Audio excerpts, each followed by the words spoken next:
أعوذ بالله من الشيطان الرجيم بسم الله الرحمن الرحيم وتركنا بعضهم يومئذ يموج في بعض ونفخ في الصور فجمعناهم جمعا۔ حضرت ذوالقرنین کے قصے کے آخر میں قوم یاجوج اور ماجوج کا تذکرہ تھا، جو اس علاقے کے لوگوں کو بہت پریشان کیے ہوئے تھے، اور انہوں نے ذوالقرنین سے مدد کی درخواست کی کہ آپ ہمیں ان سے بچا لیں۔ تو انہوں نے ان کو بچانے کے لیے دو پہاڑوں کے بیچ میں ایک دیوار لگا دی تھی، جس کو سد ذوالقرنین کہا جاتا ہے، اور انہوں نے پھر یہ بھی کہا تھا کہ جب میرے پروردگار کے وعدے کا وقت آئے گا تو اللہ اس کو ریزہ ریزہ کر دے گا، یعنی دیوار ٹوٹ جائے گی، اور میرے پروردگار کا وعدہ حق اور سچ ہے۔ اب اس آیت میں یاجوج اور ماجوج کے نکلنے کی ایک حالت بیان کی جا رہی ہے کہ وہ کس طریقے سے نکلیں گے، وہ جب ان پہاڑوں سے نیچے اتریں گے تو ان کا کیا حال ہوگا۔ فرمایا کہ ہم چھوڑ دیں گے ان میں سے بعض کو اس دن کہ وہ بعض کے اندر گھستے ہوں گے، جیسے سمندر کی موجیں ایک دوسرے کے اندر گھس جاتی ہیں، تو ایسے ہی یاجوج ماجوج ایک دوسرے کے اندر گھس رہے ہوں گے۔ یہ ان کی کثرت پر ایک دلیل ہے کہ بڑی کثیر تعداد میں ہوں گے۔ جب مجمع زیادہ ہوتا ہے تو وہ ایک دوسرے کے اندر گھسا ہوا محسوس ہوتا ہے۔ اور فرمایا کہ سور میں پھونک ماری جائے گی، پھر ہم ان کو اکٹھا کر کے جمع کر دیں گے، یعنی قیامت سے پہلے پہلے یاجوج اور ماجوج کا خروج ہوگا، اور پھر اس کے بعد جب قیامت کا وقت ہوگا تو سور پھونکا جائے گا اور سب لوگ اس میں مر جائیں گے، قیامت قائم ہو جائے گی۔ پھر ایک زمانے کے بعد دوسرا سور پھونکا جائے گا، جس کو سور احیاء یا نفخہ احیاء کہا جاتا ہے، کہ زندہ کرنے والا یہ ایک سور ہوگا، اس سے ساری مخلوق زندہ ہو جائے گی، اللہ ان کو میدان محشر میں جمع کریں گے۔ فجمعناہم جمعا میں اسی نفخہ احیاء کی طرف اشارہ ہے۔ وعرضنا جہنم یومئذ للکافرین عرضا، اور ہم جہنم کو پیش کریں گے اس دن کافروں کے بالکل سامنے، روبرو، کافروں کے روبرو اور سامنے اللہ جہنم لے آئیں گے۔ آگے کافروں کی صفت ذکر ہوئی، الذین کانت اعینہم فی غطاء عن ذکری وکانوا لا یستطیعون سمعا۔ کافر وہ لوگ ہیں جن کی آنکھیں میری یاد سے پردے میں تھیں، یعنی اللہ کی یاد سے، راہ حق سے اندھے بنے ہوئے تھے، اس کو دیکھتے نہیں تھے، اس پر عمل نہیں کرتے تھے، اور وہ اس کو سننے کی طاقت بھی نہیں رکھتے تھے، یعنی سننا بھی نہیں چاہتے تھے۔ تو کافروں کا دنیا میں یہی حال ہوتا ہے کہ وہ راہ حق کو دیکھنے سے اندھے بن جاتے ہیں اور اس کو سننا بھی نہیں چاہتے۔ یہ کافروں کا حال ہے۔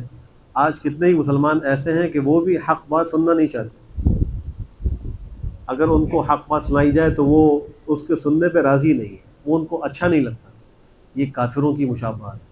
مسلمان کتنا ہی بڑا گناہ گار کیوں نہ ہو، اس کو حق سننے سے کبھی اکتانا نہیں چاہیے، اپنی غلطی کا اعتراف کر لینا چاہیے، اپنے گناہ گار ہونے کا اقرار کرنا چاہیے، لیکن حق سے کبھی بھی نہ انحراف کرے اور نہ اس کے سننے کو اپنے اوپر بوجھ محسوس کرے۔ افحسب الذین کفروا ان يتخذوا عبادی من دونی اولیاء انا اعتدنا جہنم للکافرین نزلا۔ اللہ فرما رہے ہیں کیا کافروں نے یہ گمان کر لیا کہ وہ میرے بندوں کو مجھے چھوڑ کر حمایتی بنا لیں گے، جیسا کہ مشرکین نے کیا۔ انہوں نے بعض فرشتوں کی عبادت شروع کر دی، اور یہود نے کیا، بعض یہود نے حضرت عزیر کو ابن اللہ کہہ کر اس نبی کی عبادت شروع کر دی، بعض نصارہ نے حضرت مسیح کو ابن اللہ کہہ کر ان کی عبادت شروع کر دی۔ تو اللہ اس طرف اشارہ کر رہے ہیں کہ میرے بندوں کو، یہ جو فرشتے ہیں یہ بھی اللہ کی مخلوق ہیں، اللہ کے بندے ہیں، اور انبیاء اور جتنے بھی نیک لوگ ہیں، انسان ہیں، یہ بھی اللہ کے بندے ہیں۔ تو اللہ فرما رہے ہیں ان کافروں نے یہ خیال کر لیا کہ وہ میرے بندوں کو مجھے چھوڑ کر حمایتی اور دوست بنا لیں گے، یعنی یہ سمجھیں گے کہ ہم ان کی عبادت کریں اور ہم ان کو رب بنائیں تو ہمیں اس سے بڑا فائدہ ہوگا۔ اللہ فرما رہے ہیں بے شک ہم نے جہنم کو کافروں کی مہمانی کے لیے تیار کر رکھا ہے۔ کافروں کی کل آخرت میں جہنم سے مہمانی ہوگی، العیاذ باللہ، اور ان کو اس کا عذاب چکھنا ہوگا۔ قل هل ننبئكم بالاخسرین اعمالا، اے نبی آپ کہہ دیجئے کہ ہم تم کو بتلائیں ان لوگوں کے بارے میں جو اعمال کے اعتبار سے سب سے زیادہ خسارے میں ہوں گے، جو اعمال کے اعتبار سے سب سے زیادہ نقصان میں ہوں گے۔ وہ کون لوگ ہیں؟ الذین ضل سعیهم فی الحیاۃ الدنیا وهم یحسبون انہم یحسنون صنعا، جن کی کوششیں دنیا کی زندگی میں رائے گاں ہو گئیں، حقارت و باطل ہو گئیں، اور وہ خیال کرتے ہیں کہ وہ بڑا اچھا کام کر رہے ہیں۔ دنیا کے اندر ان کی محنتیں رائے گاں ہو گئیں، ضائع ہو گئیں، ان میں خیال یہ کہ ہم بڑا اچھا کام کر رہے ہیں۔ مفسرین نے لکھا ہے کہ انسان کی کوشش کس چیز سے ضائع ہوتی ہے؟ وہ دو چیزیں۔ ہر مسلمان کو اس پر توجہ رکھنی چاہیے کہ یہ دو چیزیں میرے اندر پیدا نہ ہو جائیں۔ اگر دو چیزیں آ گئیں تو میری عبادات، میری نیکیاں، میری سعی اور کوشش سب بیکار ہو جائیں گی۔ پہلی چیز ہے فساد اعتقاد، یعنی عقیدے کا خراب ہونا، عقیدے کا غلط ہونا۔ خدا نخواستہ کسی کا عقیدہ فاسد ہو گیا تو چاہے وہ لاکھ سجدے کرتا رہے، لاکھ عبادات کرتا رہے، اللہ کی بارگاہ میں قبول نہیں ہے۔ اللہ کی بارگاہ میں صحیح عقیدے کے ساتھ جو عمل ہوگا وہ قابل قبول ہوگا۔ تو ایک تو اس پر توجہ رکھے کہ میرے عقائد میں کوئی فساد نہ آئے، میرا عقیدہ بالکل ٹھیک رہے۔ اور دوسری چیز ہے ریاکاری، شہرت، نام و نمود، دکھلاوا۔ یہ چیز وہ ہے جو انسان کی سعی کو عکارت و باطل کر دیتی ہے۔ اگر کوئی کام انسان ریاکاری کے لیے کر رہا ہے، دکھلاوے کے لیے کر رہا ہے، تو ایسی صورت میں چاہے وہ دن رات عبادت کرتا رہے، اس کو ایک رتی کے برابر بھی کوئی ثواب اللہ کی بارگاہ میں نہیں ملے گا، نہ اس کے وہ اعمال اللہ کی بارگاہ میں قابل قبول ہوں۔ حدیث شریف میں آپ نے فرمایا کہ ان یسیر الریا شرک، یقیناً تھوڑی سی ریا بھی وہ شرک ہے، جس کو شرک خفی کہا جاتا ہے۔ ایک شرک جلی ہے اللہ کے ساتھ غیروں کو شریک کرنا اور مخلوق کو اللہ کے برابر قرار دینا، یہ شرک جلی ہے۔ اور ایک شرک خفی ہے، اور وہ یہ ہے کہ دوسروں کو دکھانے کے لیے عمل کرنا۔ قیامت میں حدیث شریف کی روح سے ان لوگوں کو جنہوں نے دکھلاوے کے لیے اور ریاکاری کے لیے عمل کیے ہوں گے، اللہ سبحانہ وتعالیٰ فرمائیں گے تم نے جس کو دکھانے کے لیے عمل کیا اس کے پاس جاؤ، ثواب اس سے لو، بدلہ اس سے لو، میرے پاس بدلہ لینے کے لیے مت آؤ، اللہ اس کو کوئی بدلہ نہیں دے گا۔ یہاں یہ بات بھی یاد رکھیے، بہت سے لوگوں کو خالی ریاکاری کا کبھی شبہ ہونے لگتا ہے، پتہ نہیں شاید میں نے ریاکاری نہ آ گئی ہو، یہ کام ریاکاری کے لیے نہ ہو رہا ہو۔ تو ریاکاری بغیر نیت کے نہیں ہوتی، جب تک آپ دکھلاوے کی نیت نہیں کریں گے ریاکاری نہیں ہوگی۔ وہ ریاکاری کا شبہ ہے، اس سے کوئی فرق نہیں پڑتا۔ بلکہ اگر کبھی انسان کوئی نیکی کر رہا ہو اور کوئی آدمی اس کو دیکھ لے اور اس کے دل میں خوشی آئے کہ اچھا فلاں نے مجھے نیک عمل کرتے ہوئے دیکھ لیا، تو اس طرح خوش ہونا بھی ریاکاری نہیں۔ حضرت ابو ہریرہ نے ایک دفعہ پیغمبر سے بات عرض کی تھی کہ میں کبھی خلوت میں گھر کی تنہائی میں عبادت کر رہا ہوتا ہوں، کوئی شخص آ کر مجھے دیکھ لیتا ہے تو دل میں بڑی خوشی ہوتی ہے کہ اچھا ہوا اس نے مجھے دیکھ لیا، میں تو چھپ کے بات کر رہا تھا، اس نے دیکھ لیا، تو دل میں یہ خیال سا آتا ہے۔ فرمایا کہ یہ ریاکاری نہیں ہے، یہ تو مومن کے لیے ایک نقد خوشخبری ہے۔ اگر کوئی تعریف کسی کی کر رہا ہے تو وہ اس کو اپنا کمال نہ سمجھے، اس کو اللہ کی توفیق سمجھے، اور اس طرح دل میں خوشی آ رہی ہے تو یہ بھی ریاکاری کے خلاف نہیں، لیکن نیت نہ کرے۔ جب کوئی عمل کرے تو نیت ہی کرے کہ اللہ کو راضی کرنے کے لیے کر رہا ہوں، عمل کے لیے کر رہا ہوں، اللہ راضی ہو جائے اس لیے عمل کر رہا ہوں، کسی کو دکھانے کے لیے نہیں کر رہا۔ تو یہ حال جو ہے وہ کفار کا ہے۔ اللہ فرماتے ہیں کہ سب سے زیادہ اعمال کے اعتبار سے خسارے میں کون لوگ ہوں گے؟ جن کی دنیا کی زندگی کے اندر کوششیں برباد ہو جائیں گی، اور وہ یہ سمجھتے ہوں گے بڑا اچھا کام کر رہے ہیں۔ آج بھی بہت سے گناہ گار مسلمان آپ کو ایسے ملیں گے، کچھ لوگ ایسے ملیں گے کہ وہ راہ حق پر نہیں ہوں گے، لیکن اپنے آپ کو بڑا اچھا سمجھتے ہوں گے کہ ہم بالکل صحیح ہیں، باقی سارے غلط ہیں۔ تو یہ فیصلہ میں اور آپ نہیں کریں گے، بلکہ یہ اس کے لیے معیار تو قرآن و حدیث ہے کہ ہم جو عمل کر رہے ہیں، جو ہم زندگی گزار رہے ہیں، اگر وہ قرآن کریم کے مطابق ہے، پیغمبر کے طریقے کے مطابق ہے تو یہ حق ہے، اور اگر وہ اس کے خلاف ہے تو چاہے ہم اس کو لاکھ اچھا سمجھیں، ہم اس کو اپنا رواج سمجھیں، اپنے قبیلے اور خاندان اور قوم کی ایک عادت سمجھیں، وہ اچھا نہیں، اس لیے کہ وہ قرآن و حدیث اور پیغمبر کے طریقے کے خلاف۔ تو اصل معیار تو ہمارے لیے یہی ہے کہ ہم اپنے اعمال کو اس پر پرکھ لیں، اگر اس کے مطابق ہو تو اللہ کا شکر ادا کریں۔ اولئک الذین کفروا بآیات ربهم ولقائه فحبطت اعمالهم فلا نقیم لهم یوم القیامۃ وزنا۔ اللہ فرما رہے ہیں کہ یہ کون لوگ ہوں گے جن کا یہ حال ابھی ذکر ہوا ہے، جو اعمال کے اعتبار سے خسارے میں ہوں گے، دنیا کی کوششیں ان کی برباد ہوں گی، لیکن اپنے آپ کو بڑا اچھا سمجھتے ہوں گے۔ فرمایا کہ یہ وہ لوگ ہیں جنہوں نے اپنے پروردگار کی آیات کے ساتھ کفر کیا ہوگا اور اس کی ملاقات کا انکار کیا ہوگا، بس ان کے اعمال برباد ہو جائیں گے، ہم ان کے لیے قیامت کے دن کوئی وزن قائم نہیں کریں گے۔ حدیث شریف کی روح سے ایک کافر کو لایا جائے گا جو بڑا لمبا چوڑا موٹا تازہ ہوگا، اور اس کو میزان عمل میں کھڑا کیا جائے گا تو اس کا کوئی وزن ہی نہیں ہوگا۔ فلا نقیم له یوم القیامۃ وزنا، ہم ان کے لیے وزن قائم نہیں کریں گے۔ بعض لوگ ایسے بھی آئیں گے کہ ان کے اعمال، فرمایا حدیث شریف میں، تہامہ کے پہاڑ کے برابر ہوں گے۔ تہامہ کا پہاڑ بڑے مشہور تھے، اونچے اونچے پہاڑ ہوں گے، لیکن اللہ کی بارگاہ میں میزان عمل میں وہ بے قیمت ہوں گے، اللہ ان کے لیے وزن قائم نہیں کریں گے۔ تو انسان کو اس کی فکر بھی کرنی چاہیے کہ میں نیکیاں تو بہت کر رہا ہوں، ان میں وزن کس سے پیدا ہوگا؟ ان میں وزن پیدا ہوگا اخلاص سے، ان میں وزن پیدا ہوگا پیغمبر کے طریقے کے مطابق کرنے سے۔ اتباع سنت اور اخلاص، یہ دو چیزیں ہیں جو انسان کے عمل میں وزن پیدا کرتی ہیں۔ اگر ایک آدمی اتباع سنت اختیار کر رہا ہے لیکن اخلاص نہیں ہے، یا اخلاص سے عمل کر رہا ہے لیکن پیغمبر کے طریقے کے خلاف ہے، دونوں صورتوں میں اس کے عمل میں کوئی وزن نہیں آئے گا۔ جب دونوں چیزیں جمع ہوں گی تو پھر اس کے عمل میں وزن آئے گا۔ تو یوں سمجھ لیجئے کہ دو چیزیں وہ ہیں جو انسان کے اعمال کو بے قیمت کر دیتی ہیں، اس کی کوششوں کو برباد کر دیتی ہیں۔ نمبر ایک عقیدے کا فساد، نمبر دو ریاکاری۔ اور دو چیزیں ایسی ہیں جو انسان کے اعمال کے وزن کو بڑھا دیتی ہیں، اس کی قیمت میں اضافہ کر دیتی ہیں، اتباع سنت اور اخلاص۔ اللہ یہ دونوں ہم سب کو نصیب فرمائے۔ ذلك جزاؤهم جہنم بما كفروا واتخذوا آیاتی ورسلی ہزوا۔ اب ان کے اعمال کے لیے وزن قائم کیوں نہیں ہوگا؟ ان کے اعمال کیوں برباد ہوں گے؟ اللہ اس کی وجہ ذکر کر رہے ہیں۔ یہ ان کی جزا یہ جہنم ہے، اس وجہ سے کہ انہوں نے کفر کیا۔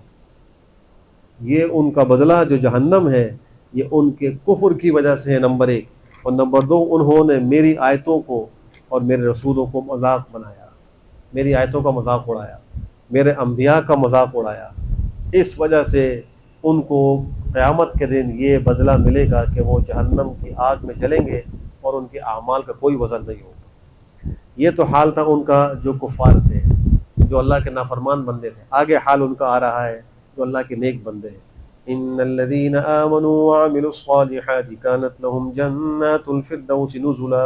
بے شک وہ لوگ جو ایمان لائے اور انہوں نے نیک اعمال کیے تو ان کے لیے جنات الفردوس ہے، مہمانی کے طور پر ان کو یہ عطا کی جائے گی۔ حدیث شریف میں پیغمبر نے ارشاد فرمایا، جب اللہ سے جنت کا سوال کرو تو جنت الفردوس کا سوال کرو، اس لیے کہ جنتوں میں سب سے اعلیٰ جنت وہ جنت الفردوس۔ اللہ ہم سب کو نصیب فرمائے۔ اس میں داخل ہونے کے لیے یہ دو عمل کرنے ہوں، نمبر ایک ایمان، نمبر دو اعمال صالحہ۔ اور یقینی بات ہے کہ اعمال میں صلاح اسی وقت پیدا ہوگی جب تقویٰ ہو، گناہ سے بچے۔ تو گویا جو حقوق اس کے ذمے میں ہیں ان کو ادا کرے، ایمان کی بات، اور جو گناہ ہے ان سے اجتناب کرے۔ اگر زندگی اس کے مطابق گزاری ہے تو اللہ اس کو کل بطور مہمانی کے جنات الفردوس نصیب فرمائیں گے۔